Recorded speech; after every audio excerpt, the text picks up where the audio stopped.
Welcome to the Malabash Media Show. Today, I'm so excited. We have esteemed guest Kimberly on with us today. She is a CSA casting director, executive producer, Butterfly Films, Wonder Wheel Entertainment. She has been in the business for many years and has got some really great keys and wisdom to share with us today. So, Kimberly, I'm really excited to have you here with us. Thank you for being. I am happy to be here. I love sharing all the great stories with the next gen. Yes, we were just talking about, the next tech and all that good stuff, trying to keep up with all that great things, right?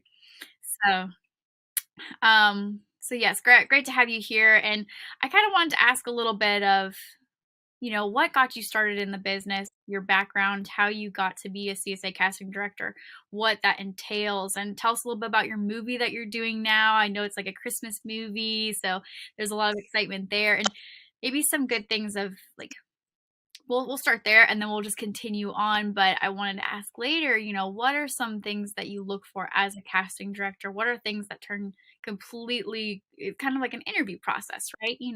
What are things that make you be like no to that person, or yeah, that person's got some potential.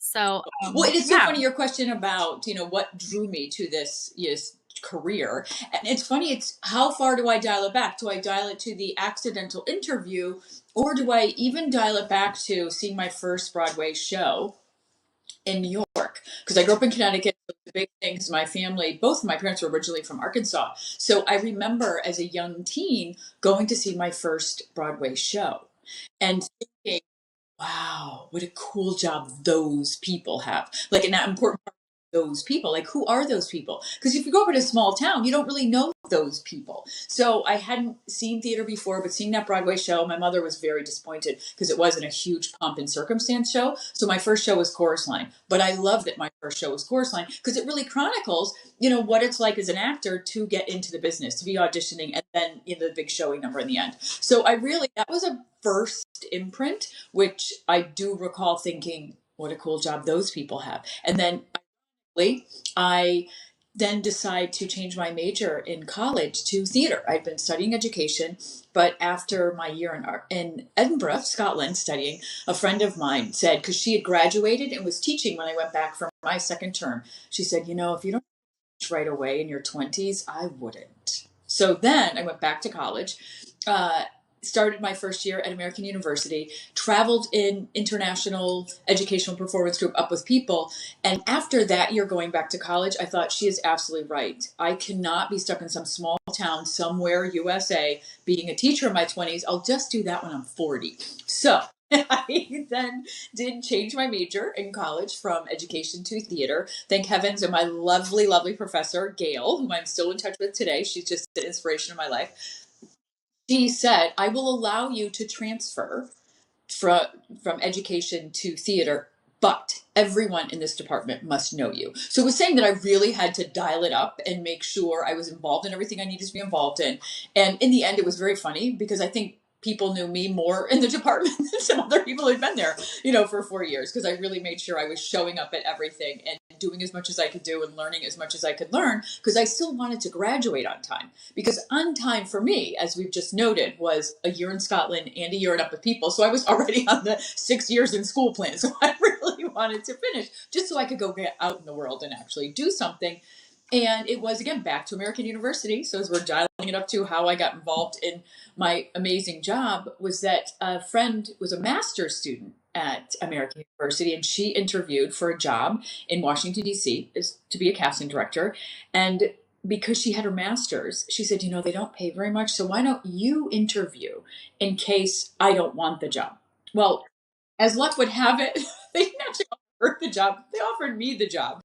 And so this was, again, an accidental interview that then turned into this career that I love, because I loved acting, but I really focused on directing in college because I just found that more intriguing for me personally, because I've always loved design. So I love the costume design. I love the set design and love the lighting design and all of these other design areas in addition to the craft of acting. So it just made absolute sense for me to be finding ways to be directing in college as opposed to necessarily acting as much. So then when I found this casting director job, it was the best of both worlds. I really got to hone all these crafts I learned as an actor, but then all of the things from directing, and that's what I got to do every day was, working with talent and getting talent in for auditions and then auditioning them and having that great opportunity back in the day, pre-Zoom, pre-pandemic, you were with the actors. So you were really having firsthand experiences to change people's performances and help them get jobs. So that's how I got into it, totally by accident, but fell in love with it very quickly. And so that going back to teaching when I was 40 still has not happened. And I'm well beyond 40. Oh my gosh, I love that. That is so awesome. I think it's great that it was an accidental interview that got it. I mean, I guess your friend was okay with not getting it, but I think that's fantastic. Like you were meant to get into this position, which is pretty awesome. And Yeah, I don't think there is any accidents in the world. And it just was a perfect and lovely job, which was just, again, part of the trajectory as you go through life. Each one of these is some sort of a stepping stone or information for another job or project or something that you'll be working on. Because it all yeah, more tools in the tool belt. right, exactly. What was the interview like for this? I mean, was it just kind of the same interview that you normally would go through? Funny you would ask. No, the other day and told this story, and I just relive it all the time, and it's so humorous. So most people's "Oh, how did you get your job?" is pretty standard and quite as comical as mine. And you, because my first time meeting you, I got to meet your daughter as well, so you'll appreciate the story as a mom. Because I started this job long before cell phones, and as I mentioned, it was an accidental interview. And for some reason, I needed to be picking up my mom and my best friend Troy's mom were in Atlantic City. Now, I have no idea why they're in Atlantic City, but heading back north to get home to Connecticut, because I was dropping my youngest sister off to go to college in Washington, D.C., I needed to pick them up in Atlantic City. They must have been doing some little whatever it was as an overnight or something, but I'm meant to be picking them up. So I talked to my mom in the morning to let her know, because again, this is old school landline. You could only call people from certain locations to give them whereabouts. So I called to let her know I got this job interview and I didn't exactly know what time I was going to be there. So she was, of course, a little short like you would be because, well, how long are you going to leave me waiting here? And so as I arrived to my interview, which I am now lost and late because I got lost in Washington, D.C. on all the crazy streets here. And so then by the time I park, because there's northeast, southeast, northwest, southwest. So I parked in the wrong quadrant and I had to walk very far to get to my interview. Arrived, only to have the lovely receptionist say, after me introducing myself, "Oh, so nice to meet you. Your mom has called 3 times." Not what you want to hear. It's like your mom coming to school. Mom has called 3 times.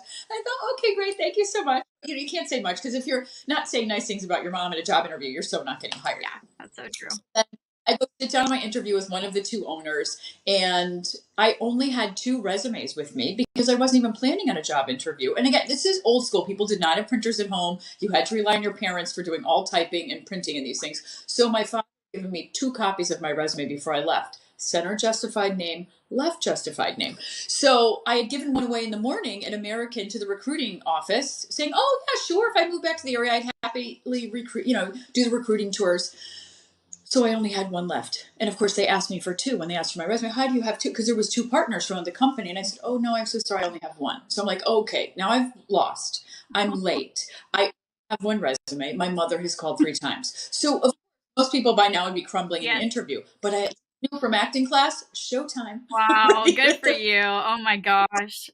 I'd be a On mess. and I tell theater, I travel in a performance group, I've done all these things, which makes me, perfect fit for the job. The phone rings and she said, "It's been so busy this morning. Laura's been crazy." Yeah, because she was answering calls from my mom all morning. She said, "Let me take the phone. I'll be right with you." And I was like, "Okay, certainly." So I just sat patiently waiting. And then she said, "Okay, great. One moment." And she put the phone down and turned to me and said, "Your mother is on the phone." Oh my goodness, your So, mother. so across and pick up a call from my mom, and I literally went bending over, getting closer to the phone, thinking maybe that would get her off the phone. It was like a Yep. scene in a movie. And so I thought when I left, after all of this, I thought these people are never calling me. Never, never, never, never, never. Well, shockingly, I did get a call, and they wanted me to start working next week. And so Wow. that was That's of my career. And I was there for 3.5 years. So, wow, that's and then amazing. Yeah, it was a very funny story. But my mother had to work very hard. She realizes, again, pre cell phones, she had to remember where I was interviewing. She had to call informations for all the young viewers. You used to be able to dial 411 and you could get telephone numbers of people. I don't even know if you can still do that anymore, but who would? Because you can Google a number.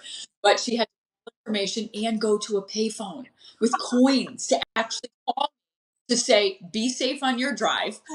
Just get here when you get here. Because she felt bad that, God forbid, that was the last words that she had had, is how long you're going to leave us waiting here. So it was a very funny interview process. And I feel confident that the only reason I got the job is because I did not crack under pressure. I was Showtime the whole time. And it's a very stressful business, the film business. There's always changes. It's fast paced. You can't really be beholden to a schedule because the only constant It's is so true. change. So all of that, they just thought she'll survive Okay. here, and I and here I am still surviving with all the crazy. But it's fun. A little Oh, bit that's crazy. so amazing. Yes, all that probably really played into it.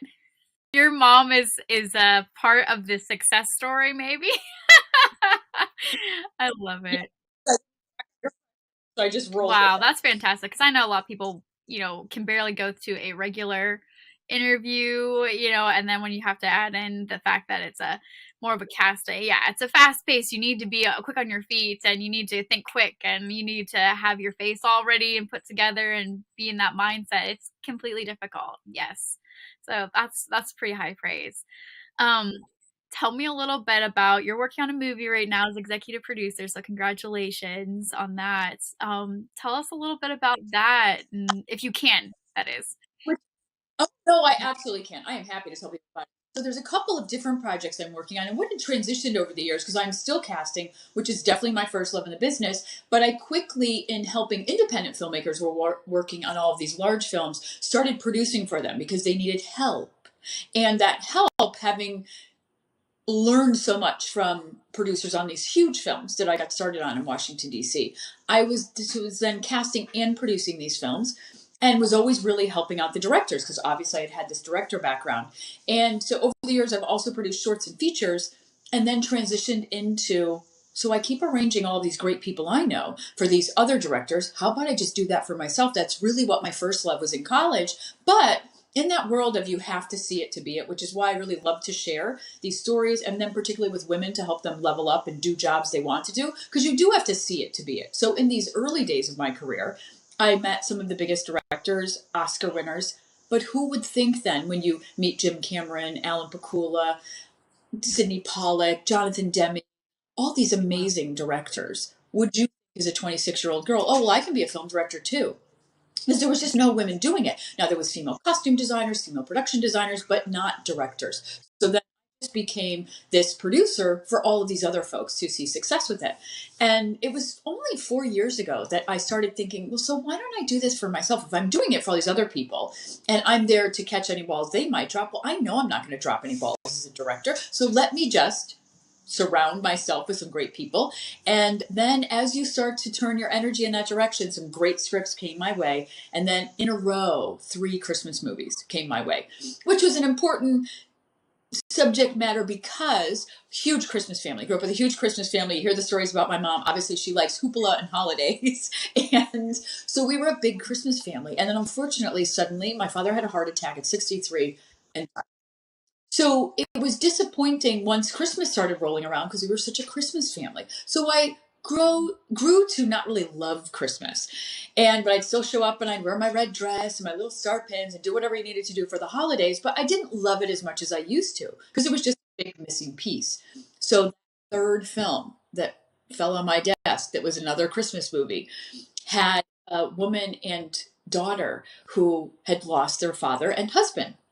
So this lovely, charming story that was a bit analogous to my story was the tradition of the little girl and her dad putting the star on the Christmas tree. Like she would look down, put the star on the tree, put the star on the tree. And after he passed away, they did have a guy who came in and was really helping them save this in the storyline.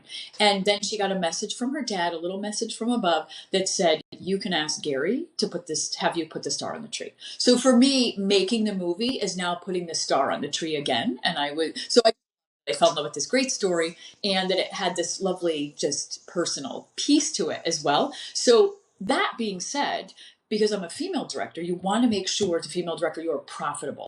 So I then also went into now business strategy for this holiday movie.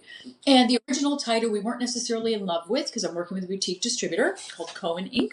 And she said, I don't really love the title. And I said, well, personally, I don't really love the title either. But it's that fast paced thinking and being creative on cue that when she didn't like the title, I said, well, how about Christmas in New England? And she said, I love it. So we tried to come up with some other subject, titles, never came to fruition because she just loved that one, which I loved it too. I grew up in New England. I love New England. But then I started thinking, well, that's a very open ended title. So I then wrote her a little note and I said, well, Christmas in New England is a very, open-ended title. That feels like a series. Maybe we can keep making movies till Ruby goes to Dartmouth. Because in the film, Ruby is only 8 years old. And if we kept making a series of films, we could keep doing it till she went off to college. And so that being said, she writes back and said, oh, I love it. I love where you're going with this. So then I started doing research. She has connections with Hallmark, and they do trilogies of films as long as it carry over characters. So I thought, well, great. I am not going to show up as a female director with one movie and be seen as a one-hit wonder. I'm going to show up with a trilogy of holiday movies England banner. So it was still very creative, but also very strategic as a female director as far as a trilogy was concerned, and also with the Christmas films because they are evergreen. So I was now going to have an opportunity that this would be a film that could sell over and over again. It wasn't something people would watch again and again, but Christmas comes every year, and so do the cavalry of Christmas films. So it was very strategic, very creative, and very personal all at the same time. So I love that piece of it. And so we do see Ruby as a young girl in the first script. In the second script, she's now a teenager because I thought it was very important to do a great teen story where women were getting along and supporting each other, because most of the teen movies, there's mean teens as opposed to teens who get along. And then, of course, that nice guy who showed up in the first movie and was helping out Ruby and her mom, that Bells Will Be Ringing is the title of the second film. So you can see where that's going. Oh, yeah, that's so cool. I love that. So we definitely have romance that's going into it. We have Christmas. We have great music. Working on holiday albums that will, also be companions to those projects as well. And where the third one is going in the trilogy, I haven't decided yet. So we're still brainstorming to see, what's the next piece of a story. Does she go to college, or do we fast forward to her getting married? So I haven't really decided yet what the third in the trilogy will be. But it's great. And they're just really wonderful, feel-good stories that you're finding love after loss in the first one with the mom, and that we're following the unlikely leader, because the whole storyline follows the ideas that Ruby is bringing for them to actually save the inn. So we're going on a magical scavenger hunt that if they build this magical snowman, they will be able to save the inn from being demolished. And it's a historic inn. So everybody in town is following the little girl, and miraculously, of course, they save the inn. So it's really... Wow, that's amazing. Now, how far out do you like to plan? I mean, no, planning doesn't really, it's not a thing, right? But, very loose planning. Planning to change is, I guess, the best word, like what you Well, said. the planning is paramount. When it actually happens is that part you're talking about that's very uncertain. So it's all about, much like in real estate, people say location, location, location. Well, in film production, it's pre-production, pre-production, pre-production. So the more planning you do before you're going to actually, just roll into physical production, the better, because you've got more time to procure everything you're looking for, to work on deals. And independent films, a really good producer is going to be somebody who is actually working all of the different angles, meeting people who, instead of on a large film, they might charge a lot of money for a location. They may give it to you for very cheap or even free because they're supporting, what you're doing. So for example, with the Christmas in New England films, I am going home to my hometown, which is Watertown, Connecticut. And the county is where all of the locations I found. So it's Litchfield County. And of course, everybody was just excited to help. That yes, a lot of films are shot in Connecticut, particularly Christmas films, but I actually grew up there, so now I'm coming back to tell a story. So people have been very generous with their time and with what they're offering to pull into it. So what would be a very expensive movie, we're making for much less because of it. Yes, absolutely. And that's I've heard, to be creative, especially for independent films before you're getting to that distribution and you're getting that payout and everything. It it's helpful to network, and learn how to kind of fall back on people that would be really excited to help you out for a little bit less, and Well, it's building relationships, and you can't buy. And you have to have just been kind. So, for example, one of the locations is a lovely restaurant that's on in my hometown. There's a cute little golf course called Crestbrook, so it's a local public golf course. But there is a restaurant actually on the course, and as it turns out, a guy who played football when I was a cheerleader in high school owns the restaurant. So, of course, he was very generous to say, "Please come here. What else can we do for you?" And I said, "Well, we do need, to be feeding the crew while we're here all day." So it's just from being nice Yeah. in high school. Like, who would have thought that I would have come back to town all these years later and needed to ask a favor of someone? So I think just being kind and generous with everything you do in life will always serve you well when you need something later and you don't know when that's going to be. So, for example, with the album that I mentioned, I did reach out to a music producer that I met many, many years ago. And so we were just getting reacquainted with everything that was happening with the project, came on to help with the albums. But then as he became more familiar with everything that was happening, that the two Christmas films, then I shared with him another jazz movie called Metronome that I'm working on. I thought, well, I mean, he's a former musician and music producer. Maybe he'll like it. So in the end, he ended up enjoying all of them, was really eager to help out and get behind me as a director. And he's now come on to be the executive producer and help me really facilitate, a bigger distributor and still working with my former distributor, or not former distributor, but, distributor that I was working on with the holiday films to move all of it forward. So it's all these relationships that I built over time, just out of kindness and goodwill, that everybody's, really stepping up to the plate to help out. That's really amazing. And when it comes to pitching for the distribution centers, what is a best practice that you have learned along the way? I mean, obviously knowing people and being kind, because when you're on set, you never know if the person that's giving you water is going to be the next person that's running is the next AD or is the next executive producer. And so, what have you found that's been successful as far as? Well, I think you do have to cross all your T's and dot all your I's and really do homework so that all of your pitch materials are there and all of that comes from a really solid script. I do find a lot of first time filmmakers or first time writers or even producers that you'll find a great property and the idea and essence of something fabulous is there, but maybe the script isn't perfect in the dialogue area. Maybe there's not interesting enough arcs for the characters or a strong through line to the story and theme that is going to engage all audiences. So you can't just pick a genre and just have a lot of dialogue on a page and think that's going to be what people are going to sink their teeth into. It's, some overarching theme of, again, in Christmas in New England, Ruby's Magical Snowman, that there is love after loss with the mom. So we're really happy for her when she meets this guy who helps out, because people do lose their partners. And what do they do? And how do they find new people when they're raising a child? And then to lose a parent when you're young and see that also young people have things to offer. So they're really queuing in on the advice that the little girl is giving. So sometimes we should look to the unlikely leader to be the leader. That's a theme that anybody can dive into. If you're a young person and you see that she was inspired to be giving advice to elder people and that they listen to her, that will inspire young people to say, well, maybe I should speak up. And that if you're feeling loss after you lost a partner, that now you see that, there is hope for me. So if you find themes like that and really dig into them, it's emotional and psychological connections to characters are what keep us going to movies. Because if it wasn't to see it live like that, you could just stay home and read the book. So you really have to dive into the psychological and emotional so that the actors and directors have something to sink their teeth into and put that story on screen for people to watch and really fall in love with and want to watch again and again and again because they just love the characters Yeah, around. exactly.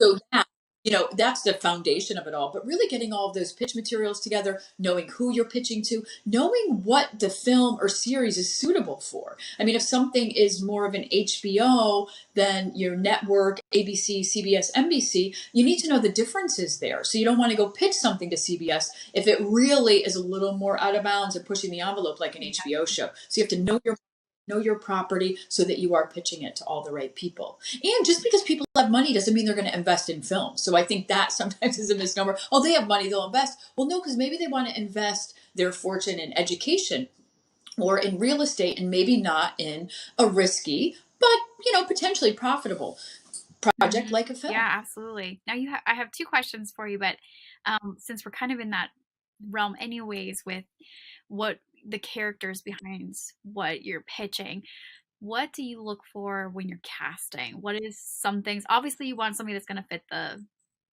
gig, so to speak, right? But what do you look for? What are some things that you love about when people cast with you, or some people they're just like, okay, you need to go someplace else. You're Well, I think from that very first moment when people are introducing themselves, which often starts outside of the room with one of your assistants. So, again, going back to the being kind to people around you, not because you're going to get something out of it, but because you should be. And then in the room, I think it's somebody who's really connected to the story and the character and really doing their homework before you come to the audition. And if you don't understand the scene that you're auditioning with, do ask the question. And if you can't ask it yourself, have your manager ask, or at least ask the person at the front desk, or at the very worst case scenario that you have to ask when you get in the room, so that you're starting a dialogue that's purposeful communication, so you really understand what it is, because you do want to find the perfect person. But if they don't really understand what the story is that they're telling, then you're not going to be the best storyteller, because in the end the best storyteller always wins. So what is the story we're trying to tell in the scene, and make sure you're really hitting all those high points again. So that's what I look for. And it's nice in that early, again, back in the old days when we were in the room, that just that brief dialogue that you're having with people before, that you're allowing them to see you and who you are, which is also now showing what kind of a transition that you're making to be the character, which is also going to be something else that is going to show your range, that although you are like this in real life, that you could be like this when you're playing exactly. the character. And just genuinely nice people, and people who've really done their homework. I mean, it is a little troubling when an actor will go to an audition and they don't know who some of the characters within, a project are that's existing, because you could do the homework. And then if you can't do the homework because maybe it's a new series that you're auditioning for, you do have an opportunity to do research. I mean, now that you can do research with IMDb and checking trailers and clips of films, research the director, because 9 times out of 10 the director is probably going to be doing something similar, so they're going to be looking for similar type actors. And if they do comedy and drama, and you know that it's a drama or a comedy, make sure you really research some of that work. I certainly do it. If I know I'm going to be working on a project, I'm going to watch as much of the work by that director and see what it is that they're looking for, so I can provide exactly what it is that they're looking for. But I also love to throw in women and minorities that maybe the role wasn't written for them, just to showcase something new and Yeah. interesting as well. No, that's a fantastic. I appreciate that, and that actually bounces perfectly into the next question. Why do women need to be profitable? I mean, obviously, it's good to be profitable when you're in any type of industry, right? But why is it so important for a woman to, especially as the director, to be a profitable movie? Now it's so important because in the end of the day, the business is a business. While it's very creative and we're telling stories, there unfortunately is an expected outcome, which is profit. Yeah. So if you are not being profitable, it's highly unlikely, which just makes perfect business sense, that you're going to be continually given money, or in the independent arena, go back to your investors to ask for money if you're not making money back. So it's why studio heads are very specific about the projects that they pick, because they have responsibility to the studio to make money, to run that machine, which is much bigger than an independent movie machine. But both of them are machines and they still need fuel in them, and you need money to put the fuel into them. So I think it's really important for women to do it, to show that the stories we are telling are also valuable in making money. So you do need to, push the envelope on stories that women want to hear, but you need to make sure there's enough of a through line with that, that it is going to be profitable and marketable. Because 2 or 3 films that don't make money, it's going to be very difficult for you to justify, oh, but my next one is going to make money. Right. So I thought it was very important to go out of the gates with something that, again, all of it's risky and none of it is foolproof, but it's highly likely that a Christmas film is going to, at the very least, over time, make its money. Whereas another film is going to have that box office weekend and may not have the luxury of replay that a holiday film would. Right, exactly. That's so true. I love that. I think that's just a very smart, smart approach. And I appreciate you sharing the ins and outs of the business, Kimberly. Do you have any last things that you'd like to impart to the audience? Well, 2 things. First, show up and follow up. Show up anywhere you can to actually meet people. And it's through meeting the people that you're going to start to build a tribe of interesting people and your band of merry players that you can, forge ahead in this business together. But also follow up. Like I find that I'll receive emails from people and then they don't follow up because they think, oh, she's too busy. I don't want to interrupt her. And I know I used to think that too. However, it's 9 times out of 10, it's easier to return an email than send one. So after you receive the same email from a person a couple of times, you go, oh my, there's 3 emails there I haven't returned. Let me get back to this person because Right. just get busy. And now with junk mail, things go into your junk mail. So just assume that somebody has not had a chance to respond as opposed to they are not responding. And I think with actors, very much, there can be the inclination, oh, they didn't want to respond to me. But I implore you then on Follow Up Fridays, just send that email following up on my first email. And then it gives people an opportunity to just follow up when they see that. So it's not you saying, I never heard back from you. Because I've received those emails before too. I never heard back from you. I guess you don't want to fill in the blank on whatever. Right back and say, no, that's not the case. I'm terribly sorry. You weren't very clear in your first email that you needed a response from me or you had something for me to do for you. I said, so you have to be specific and clear and just follow up, assuming that somebody did to follow up. Yeah, it's so true. I've seen so many emails where I don't even mean to ignore them.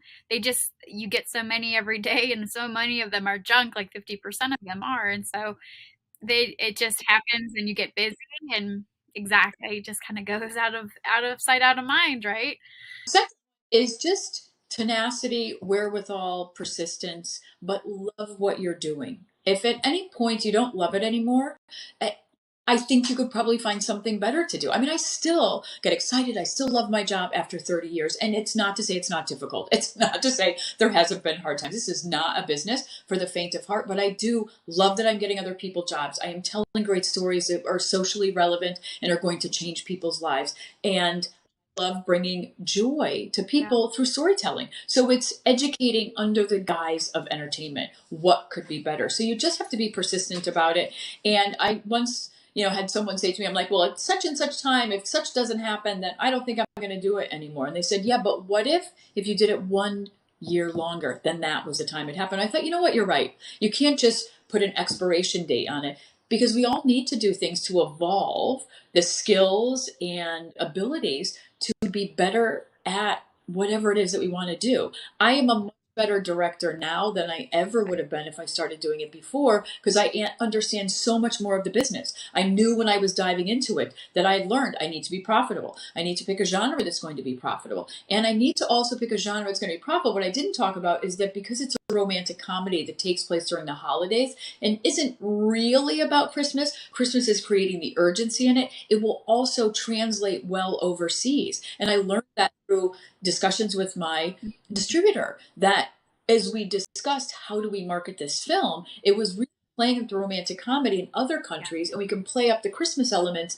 in this country for screening during the holidays. So, you have to be very strategic about it, but all of that learning, and you can't possibly know everything. I mean, there are studies. You have to do 10,000 hours of something to be good at it. So put in the 10,000 hours and maybe a 10,000 more. So you have to be curious and just love what you're doing and be persistent about it. Yeah, that's wonderful words of wisdom, especially for the overseas markets, because I don't think a lot of people, when they're making a movie, think about that. How well is it going to translate? Because a lot of the overseas markets are some of the biggest ones, and if you miss out on that, your film could more than likely flop. And I had one last question for you, but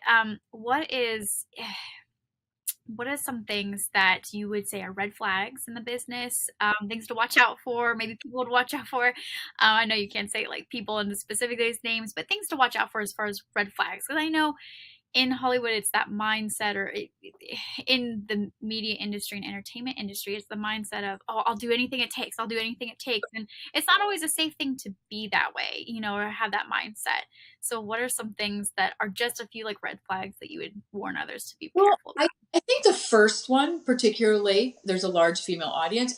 You really have to follow your intuition. So if you get a bad feeling, because I think sometimes as women that we might have these feelings, but then because it maybe felt like you were being too judgmental or you weren't being kind, that you don't listen to your instincts. So I think you have to listen to your instincts, and if it doesn't feel right, it probably isn't going to be right. So that's with people that you're collaborating, and even if you're pretty far down a path with someone, once it starts to not feel right, it probably isn't going to play out right. So it's better to cut your losses and leave early than it is to get way deep into something that you really can't, after the fact, get out of. So I think you have to follow your instincts, and that you should always see yourself in the driver's seat, whatever it is. And yes, there may be people who are have seniority over you, but again, you are in charge of your career and what you're doing. So don't compromise your beliefs to get ahead. Because I think it's a business where people feel like, well, if I just do, then I'll get ahead. And I think slow and steady wins the race. And that's also under the premise that everything you should get, you will get. So I would just say stay the course, stay true to yourself, follow your instincts, and really just surround yourself with people that you're going to be spending a long time with. Now, the good fortune is too that after 2 or 3 years on a project, because sometimes they can take that long, or in the case of Dallas Buyers Club and Brokeback Mountain and a few very successful films, it took them 10 years to make them, because you have people who are on, then people who are off, and people's schedules change. That projects are over, and then you don't have to work with those people again. So you start cultivating the people you want to continue to work with, and it is absolutely fine to then move on to the next project and not hire people again. So be true to yourself, trust your instincts, and know that if it doesn't quite work out, the project will eventually end and you can move on to the next one. Of it. It's not a commitment you're signing up for 10 years, but maybe for 10 or 12 months or 2 years of your life, and you can move on to something else. I love that. Thank you so much, Kimberly, for being on and sharing your wisdom with everybody, just taking the time. I know it's so busy right now with all the projects you've got going on, so very much appreciate your time. Well, fortunately, I do feel it's my duty to share. So I've been on this planet to inspire others to over deliver. So I'm happy to do that in between all of my work. So awesome. And you guys, where can people find you that you want them to find you, I guess? Well, as I was chatting before we came on camera, that if you Google, you can find lots of stuff. I didn't even realize there was stuff online because I still haven't Googled myself. But a great way to track and follow what I'm doing is on Instagram. I was an early adapter to Instagram. I've probably been on since 2007. So direct messages and IG are always great. But I do have also, there's my personal Facebook page, which is just Kimberly Skyrme. Everything's pretty standard. Kimberly Skyrme on LinkedIn, Kimberly Skyrme on Instagram, Kimberly Skyrme on Facebook. But there is a Kimberly Skyrme casting Facebook group. So I do post castings there. And then there's also Kimberly Skyrme Creative Series, because I was doing some creative teaching and having other folks teach and myself teach. So I post things there as well. Perfect. So like Instagram is a great way. And I do have Kimberly Skyrme Creative as my website, and you can send emails through that also. Fantastic. Thank you so much, Kimberly. Appreciate all your time. And I know the audience is very lucky to have gotten to listen to you for this long. So thank you so much, and hope that everything goes well with your projects and have a wonderful holiday season. We'll have to do updates over time on the Christmas in New England Yes. and Metronome and Unorthodox. I'm co-directing with a friend, so I have lots of things coming up. I would There's love many that. things, That would be and happy holidays to everyone. awesome, guys. All right. Well, we're going to go ahead and sign out here. Have a good rest of your day and happy holidays, everyone.